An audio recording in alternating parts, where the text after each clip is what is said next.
வணக்கம். நம்ம சேனலுக்கு தொடர்ந்து ஆதரவளித்துக் கொண்டிருக்கும் நல்ல உள்ளங்களுக்கு நன்றி. தொடர்ந்து நிறைய பேர் ஆதரவு கொடுக்குறீங்க.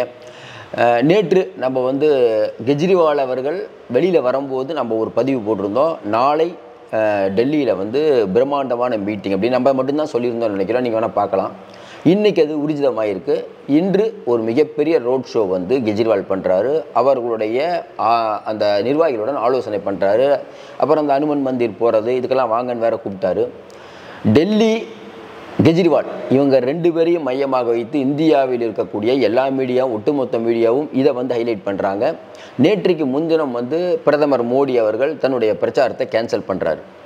நேற்று பிரதமர் பேசியது பெருசாக எந்த தொலைக்காட்சிகளையும் பெருசாக வரல. ஏன்னா எல்லாருடைய கண்களும் கெஜ்ரிவால் மேலே. ஏன்னா தொடர்ந்து மீடியா முழுக்க எந்த பேப்பரு, எந்த டிவியை எடுத்து, அதெல்லாம் யூடியூப் வீடியோ எடுத்தாலும் ஐயா மோடி அவர்கள் முஸ்லீம் பற்றி அதை பற்றி பேசுகிறது, அவர் அமித்ஷா எல்லாத்த பற்றியும் பேசுகிறதெல்லாம் போட்டு பெரிய அளவுக்கு பிஜேபி வரும் அப்படின்னு சொல்லிட்டு இருக்கும்போது கொஞ்ச நாளாக அது முயற்சி தகர்க்கப்பட்டுக்கிட்டே வந்துட்டு இருக்கிறத நம்ம பார்க்குறோம். பிரியங்கா பேசுகிறது, ராகுல் பேசுகிறதெல்லாம் போட்டாக வேண்டிய கட்டாயத்துக்கு இன்றைக்கி வந்துட்டாங்க. இப்படி பிரச்சனையில் இன்னொரு பிரச்சனை, உங்களுக்கு தேர்தல் ஆணையத்துக்கு காங்கிரஸ் என்னங்க அந்த தகவல்லாம் கொடுங்கன்னு சொன்னோன்னே கார்கேவை இன்றைக்கி தேர்தல் ஆணையம் கண்டிக்கிற மாதிரி பேசியிருக்காங்க. என்னங்க இந்த மாதிரிலாம் பேசுகிறீங்க, காங்கிரஸ் எப்பயுமே இந்த மாதிரி தாங்கிற வார்த்தை யூஸ் பண்ணுறாங்க, இது சரியாக தவறான்னு தெரில. ஒரு தகவலை கேட்குறாங்க, சீக்கிரம் ஏன் கொடுக்கலன்னு உடனே கார்கே இந்த மாதிரி தான் தப்பாக பேசுகிறாருங்கிற மாதிரி தேர்தல் ஆணையம் கண்டிக்கிற மாதிரி பேசுகிறது ஏற்புடையதா? ஆட்சி இருக்க வரைக்கும் அப்படி இருக்குது, மோடி அவர்கள் கூட இருக்கிறனால இப்படி இருக்கீங்க. ஒருவேளை நாளைக்கு வேறு கவர்மெண்ட் வந்தால் என்ன நிலைமையாகவும் நமக்கு புரியல. பேசும்போது கரெக்டாக பார்த்து பேசணும். ஒருத்தர் கோரிக்கை சொல்கிறாங்கன்னா உடனே அவங்க மேலேயே கண்டிக்கிறதுங்கிறது எந்த விதத்தில் சரிங்கிறது தெரில. அப்படின்னா இவிஎம்க்கு எதிராக எவ்வளோ பேர் பேசிகிட்டு இருக்காங்க, எல்லாத்தையும் கண்டிக்க முடியுமா? சுதந்திர நாட்டில் அவங்க தான் பேசுவாங்க, நீங்கள் தான் கரெக்டாக இருக்கணும். பொறுப்புள்ள பதவியில் இருக்கவங்க பொறுப்போடு பேச வேண்டும், யாராக இருந்தாலும் சரி. இப்போ கெஜ்ரிவால் அவர்கள் இன்னைக்கு நடத்த போட பேரணியினுடைய முக்கியத்துவம் என்ன? Road show. அதில் பஞ்சாப் முதல்வரும் கலந்துக்கிறார். திடீர்னு இதை அறிவித்த உடனே ஒரு தகவல் என்ன வந்ததுன்னா, இந்த ரோட் ஷோவுக்கு அனுமதி வாங்கியிருக்காங்களா, இந்த பகுதியில் போகலாமா, ஏன்னா திடீர்னு ரோட் ஷோ நடத்துறது ஏற்புடையதாக இருக்குமா? நேற்று அவர் அந்த வெளியில் பேசுகிறாரு, அந்த இதில் அந்த மக்கள் கூட்டத்தில் பேசுகிறாரு. ஏன்னா எப்பயுமே பிஜேபி நேர்மை நியாயம்லாம் பேசுவாங்க. அப்படிப்பட்ட சூழ்நிலை என்னங்க அது, டெல்லியில் புழுதி காற்று வீசிகிட்டு இருக்குது, விமானம்லாம் தரையிறங்க முடியாமல்லாம் இருக்குது. அப்படி இருக்கும்போது திடீர்னு அவ்வளோ மக்கள் கூட்டத்தை வச்சுக்கிட்டு கெஜ்ரிவால் எப்படி பேசலாம், பொறுப்புணர்வோடு நடந்து கொள்ள மாட்டாரான்னு அவங்க பேசுவாங்க. ஒரு சிறையிலேருந்து ஒருத்தர் வெளியில் வரும்போது, அதுவும் நேற்று மக்கள் தானாக நிறைய பேர் திரண்டிருக்காங்க. டெல்லியில் நேற்று கூட்டி வரப்பட்ட கூட்டம் இல்லை, கட்சிக்காரங்க வந்திருக்காங்க, அதுவும் இல்லாமல் நிறைய பேர் வந்திருக்காங்க. ஏன்னா ஒருவேளை கூட்டி வரப்பட்ட கூட்டமாக இருக்கும்னு பிஜேபியுடைய ஆதரவாளர்கள் அந்த ஃபோட்டோ எடுக்க இதெல்லாம் தெரியாதா கெஜ்ரிவால் தரப்புக்கு? அதனால் அவங்க ரொம்ப தெளிவாக தான் இருந்தாங்க. மக்கள்லாம் ஏன்னா இன்னொன்று, சிறையிலேருந்து ஒருத்தர் வராருன்னா மக்கள் பார்க்குறது இயற்காங்க, என்ன அது எப்படி இருக்காருன்னு அதை பார்ப்பாங்களே. யாராக இருந்தாலும் சரி, ஓரளவுக்கு புகழ்பெற்றவர் வெளில அது சம்மந்தமான செய்தியை படிக்கிறது மனிதனுடைய இயற்கை. இப்படித்தான் கெஜ்ரிவால் நேற்று பார்க்கப்பட்டது ஒன்று. இன்னொன்று, அவர் வந்த உடனே டஃப் கொடுத்தது மோடிக்கு. நான் அனுமான் கோயிலுக்கு போயிட்டு பிரச்சாரத்தை தொடங்குற, அனுமார் என்னை காப்பாற்றினார்னு. ஒரு பக்கம் மோடி ராமருடைய ஸ்டெயிட்டான, அப்படியே அவர் தான் ராமருடைய ரெப்ரஸன்டேட்டிவ் அப்படிங்கிற மாதிரி பேசிகிட்டு இருக்கும்போது பெரிய டஃப் கொடுக்குறாரு. எங்களுக்கும் கடவுள் பக்தி இருக்குது சொல்லிட்டாருல, முஸ்லீமுக்கு கொடுத்துருவாங்க, அதெல்லாம் ஒரே நேரத்தில் உடச்சிட்டாருன்னு வச்சுக்கோங்க. இது பிஜேபிக்காரனால ஏற்றுக்க முடியாது. அவர் என்ன பேசுவாங்க, அனுமார் கோயிலில் போயிட்டு அனுமார் எனக்கு ஆசி வழங்கினாருன்னு சொல்கிறதுக்கு இவங்க என்ன கவுண்டர் கொடுக்க முடியும்? நல்ல கவுண்டர் தான் கொடுத்துட்ருக்காரு. இப்படிப்பட்ட சூழ்நிலை திடீர் திருப்பமாக இன்னைக்கு ரோட் ஷோ நடத்த முடியுமா? இன்னைக்கு இருக்கக்கூடிய காலகட்டத்தில் இன்னையோட தேர்தல் பரப்புரை முடியுது. கடைசி கட்ட தேர்தல் பரப்புரை முடியது மட்டும் இல்லாமல் இன்னைக்கு டெல்லியில் இந்த புழுதி காற்று வீசி வெளியில் வீட்டை விட்டு வெளியில் போகாதீங்கன்னெலாம் சொல்கிறாங்க. அப்போ பிஜேபிக்காரங்க எங்க வீட்டை விட்டுலாம் வெளியில் போகக்கூடாதுன்னு சொல்கிறாங்க. இப்போ போய் திடீர்னு ரோட் ஷோ பண்ணுறது மக்கள் உயிரோட விளையாடுறது இல்லையா? கொஞ்சம் பதமாக நடந்துக்க வேணாமா? அப்படின்னா இன்னொரு சந்தேகம், இன்னொருத்தர் சொல்கிறார், இல்லை இதுக்கு உள்துறை அனுமதி தரணும். ஏன்னா டெல்லி காவல்துறை அமித்ஷா ஐயா கண்ட்ரோலில் தான் இருக்குது. ஏன்னா அவங்களுக்கு சட்டம் ஒழுங்கு முக்கியம். கெஜ்ரிவால் வேறு எல்லோரும் வாங்க திரண்டு வாங்கன்னெலாம் கூப்பிட்றாரு. அப்படி பண்ணும்போது ஏதாவது ஒன்று மக்கள்கிட்ட ஒரு கொந்தளிப்பு ஏற்படுத்திடாதா அப்படிங்கிற மாதிரியான தகவல்கள் வந்துட்டு இருந்துச்சு.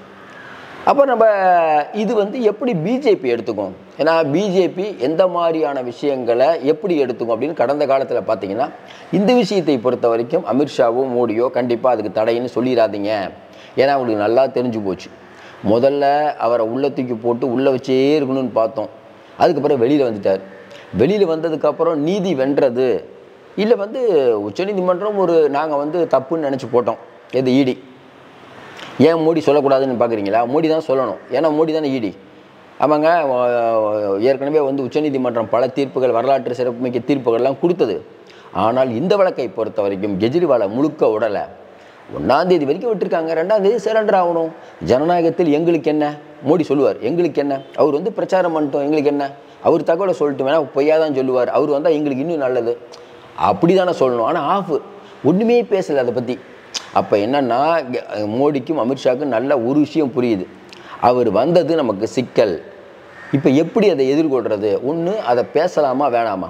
இப்போ மோடி வந்து கெஜ்ரிவால் பேரை சொல்லலாமா வேணாமா? ஏற்கனவே மோடி அவர்கள் அதானி பேர் அம்பானி பேரெல்லாம் நாடாளுமன்றத்தில் சொல்லாமே இருந்தார். மணிப்பூர் வந்து வார்த்தையே சொல்ல மாட்டார்.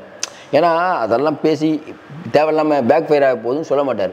இப்போ அவங்களுக்கு ஒரு கட்டாயம், யாரோ ஒருத்தர் பேசி அவங்கள தான் வெளியில் வந்து சொல்கிறாரு, நீங்கள் தான் எங்கள் காரணம் என்னை உள்ளே வைக்கிறதுக்குன்ட்டாரு. இப்போ லேட்டஸ்ட்டாக என்ன தகவல்? ஐயா நீங்கள் வந்து தேவையில்லாமல் வந்து இன்றைக்கி வந்து அந்த அனுமதி கொடுக்கறது எதுவும் பிரச்சனை பண்ணிடாதீங்க. அனுமதி கொடுக்காமல் இருந்தால் மொத்தமாக 7 சீட்டும் போயிடும் டெல்லியில். அதனால் ஏற்கனவே போகிற மாதிரி தான், கொஞ்சம் நெஞ்சு இருக்கிற மரியாதையும் போயிடும். அந்த மாதிரிலாம் பண்ணாதீங்க அப்படிங்கிறதுனால அந்த விஷயங்கள் தவிர்க்கப்பட்டது. நம்ம என்ன நினைக்கிறோன்னா, அந்த பேரணி போகிறாரு, பிரம்மாண்டமான பேரணி போகிறாருன்னா அதை பற்றியான யூகங்கள் நிறைய வரும். கூட்டம் நிறையா வரப்போகுது, பெரிய அளவுக்கு வரப்போகுது, இது பிஜேபிக்கு பெரிய ஐடி, பிஜேபி இதை சும்மா விடாதுங்க, எப்படி இருந்தாலும் தடுக்க பார்ப்பாங்க. அவங்க ஏற்கனவே வந்து கெஜ்ரிவாலை என்னென்ன பண்ணணும்லாம் பார்த்துருக்காங்க. ஒருவேளை இந்த கூட்டத்துக்கு ரோட் ஷோ வந்து அங்கே ஏதாவது வந்து மக்கள் ஏதாவது இது பண்ணாங்கன்னா இதை வச்சே நீதிமன்றத்தில் ஒருத்தர் பாருங்கள் இவர் வந்து வெளியில் வந்து இந்த மாதிரிலாம் பண்ணுறாரு அப்படிங்கிற மாதிரி வழக்கு போட்டாலும் போடுவாங்க. கடைசி பாயிண்ட்டை கூட விட மாட்டாங்க பிஜேபின்னு சொல்கிறவங்களும் உண்டு.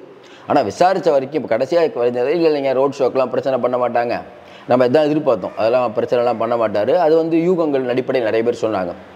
ஆனால் இந்த தகவல்லாம் வர்றது வந்து காமன் மேன்ட்ட எப்படி போய் சேரும்னா, நீங்கள் வந்து பிஜேபி செய்யாமல் இருந்தால் கூட பரவாயில்ல, அதாவது பிஜேபி செய்யாது, எதோ ரோட் ஷோவை தடுக்கிறதுலாம் முயற்சி பண்ணாது. ஆனால் மக்கள்கிட்ட எப்படி செய்யணும்னா இந்த தகவல்லாம் முயற்சி பண்ணுவாங்க. எதுக்கு கெஜ்ரிவால் உள்ளே வச்சாங்க, எதுக்கு ஹேமந்த் சோரனை உள்ளே வச்சாங்க, எல்லாம் இவங்கெல்லாம் கொள்ளடிச்சிட்டாங்க, அவங்கெல்லாம் தூக்கி உள்ளே வச்சுட்டாங்க. எதுக்கு மணிஷ் சிசோடியா உள்ளே வச்சுருக்காங்க, சஞ்சய் சிங் உள்ளே வச்சு வெளியில் வந்துட்டார், இப்படி தானே பேசுவாங்க.